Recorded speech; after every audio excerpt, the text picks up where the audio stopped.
ஒரு வீட்டில் மாமியாருக்கு 3 மருமகன்கள். 3 மருமகன்கள்கிட்ட எந்த மருமகன் நம்மள்கிட்ட நல்ல பாசமாக இருக்காங்க அப்படின்னு சொல்லிட்டு மாமியாருக்கு டவுட் வந்துச்சு. அப்போ அதை செக் பண்ணி பார்க்கணுன்னு சொல்லிட்டு 3 பேரும் இருக்கக்கூடிய நேரத்தில் வீட்டில் கிணத்துல போய் சாடிட்டாங்க.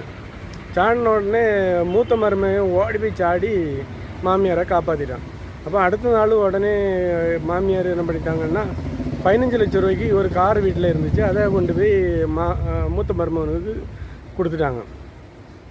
அடுத்து 2ஆவது நாளும் இதேமாரி ஓடி போய் கிணத்துல சாடிட்டாங்க. சாடின உடனே 2ஆவது மருமகன் ஓடி போய் சாடி மாமியாரை காப்பாற்றி கொண்டு வந்துட்டான். அவனுக்கு ஒரு 8 லட்சம் ரூபாய்க்குள்ள காரு அடுத்த நாள் காலையில் மாமியார் கொடுத்துட்டாங்க. 3ஆவது நாள் இதேமாரி போய் சாடிட்டாங்க.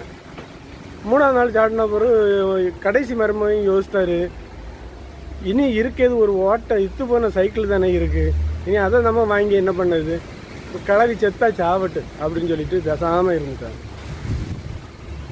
அந்த மாமியாரும் துடிச்சு அதில் கிடந்து இறந்துட்டாங்க. அடுத்த நாள் காலையில் பார்த்தாச்சுன்னா ஒரு BMW காரு அவனுக்கு வீட்டுக்கு முன்னால் நிற்கிது.